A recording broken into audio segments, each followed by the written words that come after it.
नशे की लत एक और घर उजाड़ गई। फैसलाबाद के इलाके खुर्लियांवाला में एक बेटे ने अपनी ही मां को कुल्हाड़ियों के वार से कत्ल कर दिया।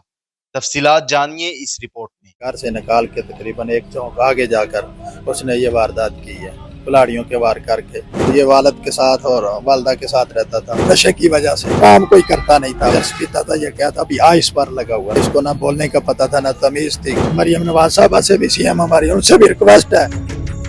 अस्सलाम वालेकुम नाज़रीन, मैं हूं ज़ुहैब हाशमी। नाज़रीन, थाना खुर्लियांवाला की हदूद में एक वाक़या पेश आता है जिसका मुकदमा नंबर 550/26 है और इसमें जो इसकी तहरीर के मुताबिक ये है कि एक बेटे ने अपनी वालदा को कुल्हाड़ियों के वार से कत्ल कर दिया। इस मुकदमे के मुद्दई जो हैं उसी के दूसरे भाई बने हैं, मेरे साथ इस वक्त मौजूद हैं, उनसे बात करते हैं। अस्सलाम वालेकुम। वालेकुम सलाम। कैसे हैं भैया? अला मुझे बताइएगा, ये क्या नौबत आई, क्या मामला हुआ घर में कि सके भाई ने अपनी माँ को जो है वो इस तरह से बेदर्दी से कत्ल किया? जब मैं तो घर से भी भाई से भी लहदा रहता हूँ, ये वालिद के साथ और वालदा के साथ रहता था। तो मैं फैक्ट्री में गया हुआ था, सुबह ड्यूटी पर था मौजूद। तो वहाँ मुझे इतला मिली है, 8 बजे का कोई टाइम था तकरीबन। उस टाइम ये वाक़या पेश आया कि उसने घर से निकाल के तकरीबन एक चौक आगे जाकर उसने ये वारदात की है, कुल्हाड़ियों के वार करके। कितने अरसे से जो है आप घर से अलहदा रहते हैं? मुझे कुछ साल डेढ़ हो गया मैं अलहदा रहता हूँ। और अलहदगी की वजह भी यही भाई था? हाँ, यही वजह थी। रोज़ाना के झगड़े, छोटे बच्चों को, मेरे बच्चों के ऊपर भी झगड़े, यही क्योंकि इसको ना बोलने का पता था ना तमीज़ थी। तो इसी वजह से वालदा ने मुझे लहदा किया हुआ था कि आपस में ये दोनों भाई ना झगड़े। तो इस झगड़े की वजह से ही लहदा किया हुआ था वालदा ने। अच्छा, आपका वालिदैन के साथ ताल्लुक कैसा था और भाई के साथ ताल्लुक कैसा था? मेरा तो खून है। मैंने भाई का इलाज अभी 1.5-2 माह पहले उसका 4 मिनट ट्रीटमेंट किया, लेकिन मेरे साथ मेरा तो अच्छा था, मेरा तो खून था। लेकिन उसको कोई समझ नहीं आती थी कि मेरा भाई है, वालिद है, वालदा है, उसको बोलने का कोई तमीज़ नहीं थी। क्या वजह थी कि वालिद और वालदा का एहतराम नहीं करता था या लड़ाइयाँ झगड़े करता था? क्या वजह थी? वजह यही है, सिर्फ नशे की वजह से। रेगुलर नशा कर रहा था, रोजाना की बुनियाद पे करता था? ये कोई पता नहीं, ये को मैं तो उसके साथ रहता नहीं हूँ, मैं तो अपने घर में था। किस चीज का? पार्टियाँ, ये हमारे अजाफी बादी में काफी लोग हैं इस तरह के पार्टी, उनके साथ ही हमारा काम कोई करता नहीं था। वालिद कहता था काम कर, बोलता मैंने काम नहीं करना है। तो किस बस चीज का नशा करता था? ये अभी पहले तो पता नहीं चर्च पीता था, ये क्या था, अभी आइस पर लगा हुआ था जब मैंने इसका इलाज ट्रीटमेंट कराया था।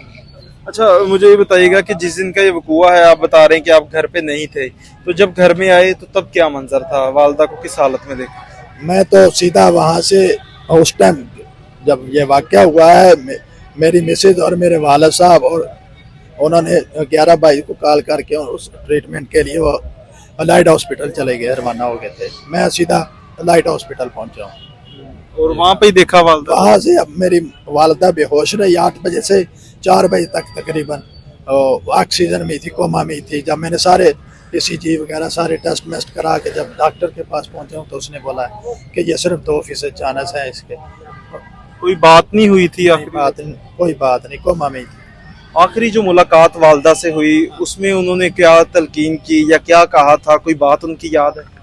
जुम्मे वाले दिन मैं मेरी ड्यूटी चेंज होती है, तो मैं 3 बजे घर में 4 बजे अपनी वालदा को मिलने के लिए गया हूँ। तो मेरी वालदा जो है ना, ये टिक्कियाँ बना रही थी, पकौड़ा, आखिरी रोज़ा था। तो वालदा ने मेरे बच्चों को ना 6-7 टिक्कियाँ मेरे लिए भी मेरे घर भिजवाई। तो मैंने रोज़ा खोला, तो फिर ईद का दिन था, तो अगले दिन भी मेरी ड्यूटी थी, मैं ड्यूटी पे मौजूद था। फिर मैं तकरीबन 4 बजे घर आए वालदा को मिलने, तो वो किसी के घर मिलने के लिए गई हुई थी। फिर 6:30-7 बजे मैं गया हूँ वालदा के पास। वालदा ने मुझे सेवियाँ दिखलाई हैं, फिर हमने काफ़ी बातें की हैं। को मेरे मामू के बेटे की शादी भी आ रही थी करीब, तो मैंने उसको कपड़े शपड़े लेकर मैंने बोला ये तैयारी श्यारी होगी, बस इस तरह की बातें कर रहे थे नॉर्मल।